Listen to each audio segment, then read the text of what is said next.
بسم اللہ الرحمن الرحیم۔ السلام علیکم ورحمۃ اللہ وبرکاتہ۔ پیارے بچوں، امید ہے آپ سب خیریت سے ہوں گے۔ اردو کا جو چیپٹر ہم پڑھ رہے ہیں اس کا عنوان ہے خدا اس وقت یہ چاہتا ہے کہ۔ یہ چیپٹر ہم نے کچھ پڑھ لیا ہے، آج ہم وہاں سے اس کو شروع کرتے ہیں جہاں سے ہم نے کل اس کو ختم کیا تھا۔ جی بچوں، یہاں سے پڑھنا ہے ہم نے۔ ایک دن دربار لگا ہوا تھا، امراء، وزراء اور سلطنت کے بڑے بڑے حکام، یہ لفظ کیا ہے؟ حکام، حاکم کی جمع ہے، بادشاہ کی خدمت میں حاضر تھے۔ یہ سارے الفاظ پہلے گزر چکے ہیں اور ان کے معنی بھی ہو چکے ہیں امراء وزراء کے۔ شاہی چوبدار، دربان اور پہرے دار مستعدی سے اپنے اپنے فرائض انجام دے رہے تھے۔ جی بیٹا، یہاں پر ہے شاہی چوبدار، ٹھیک ہے۔ چوبدار کا معنی ہوتا ہے لکڑی تھامنے والا، لکڑی کا ڈنڈا تھامنے والا، اور آگے لفظ ہے دربان۔ دربان کا معنی ہوتا ہے پہرے دار، ٹھیک ہے، پہرا دینے والا۔ آگے بھی پہرے دار ایک اور لفظ بھی آ رہا ہے، بہرحال اس کا معنی بھی پہرے دار ہی ہوتا ہے، ٹھیک ہے۔ تو شاہی چوبدار، دربان اور پہرے دار مستعدی سے یعنی چستی کے ساتھ، ٹھیک ہے، اپنے اپنے فرائض انجام دے رہے تھے۔ اپنے اپنے فرائض انجام دے رہے تھے یعنی جو کام ان کو سونپا گیا ہوتا ہے وہ کام بخوبی سر انجام دے رہے تھے۔ اتنے میں بادشاہ کی نظر دربار کے صدر دروازے کی طرف اٹھی، صدر دروازے کی طرف یعنی مرکزی دروازے کی طرف، مین دروازے کی طرف اٹھی۔ اس نے دیکھا کہ ایک کسان گدھے پر ایک بہت بڑی بوری لادے کھڑا ہے۔ دربان اسے اندر آنے سے روک رہا ہے، لیکن وہ دربار میں داخل ہونے پر اصرار کر رہا ہے، ٹھیک ہے۔ بادشاہ نے چوبدار خاص کو حکم دیا کہ فی الفور جاؤ، یعنی فوراً جاؤ۔ خاص چوبدار جو تھا نا، ٹھیک ہے، اس کو حکم دیا کہ فوراً جاؤ اور دروازے پر کھڑے شخص کو اس کے گدھے سمیت یہاں لے آؤ۔ اس حکم کو سنتے ہی وہ کسان کو دربار میں لے آیا۔ کسان نے بادشاہ کو سامنے آتے ہی سینہ تان کر ہاتھ ماتھے پر لے جا کر خالص دیہاتی انداز میں، ٹھیک ہے، خالص دیہاتی انداز میں السلام علیکم کہا۔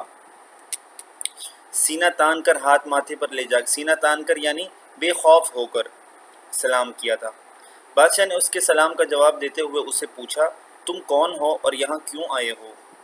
میں فلاں گاؤں کا کسان ہوں اور آپ سے ملنے آیا ہوں، دیہاتی نے جواب دیا۔ یہ تم گدھے پر کیا لاد کے لائے ہو؟ بادشاہ نے پھر پوچھا۔ یہ خربوزے ہیں، میں نے صرف آپ کے لیے بوئے تھے، جب پک کر تیار ہو گئے تو بوری میں بھر کر یہاں لے آیا۔ اب چاہتا ہوں کہ آپ انہیں قبول کر لیں اور مجھے واپس جانے کی اجازت دیں۔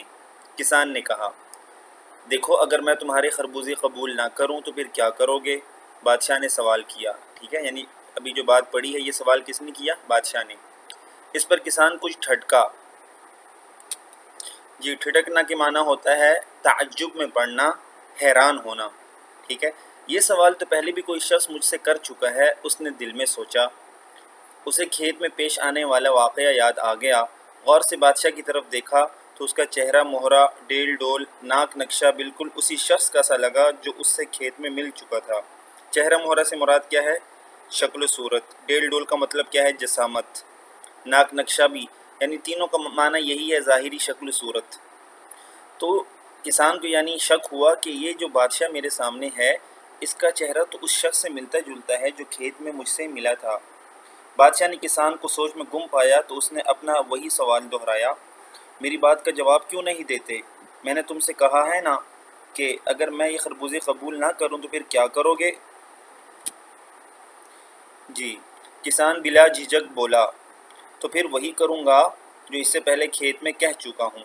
اس جواب پر بادشاہ مسکرا دیا اور اس نے حکم دیا کہ بوری میں سے خربوزے نکال لیے جائیں اور اس میں اشرفیاں اور جواہرات بھر کر کسان کو لوٹا دی جائیں، ٹھیک ہے۔ اشرفیاں کسے کہتے ہیں؟ اشرفیہ یہ اشرفی کی جمع ہے اور اس کے معنی ہوتے ہیں سونے، یہ سونے کے سکے ہوتے ہیں، ٹھیک ہے، اور جواہرات سے مراد ہیرے موتی وغیرہ۔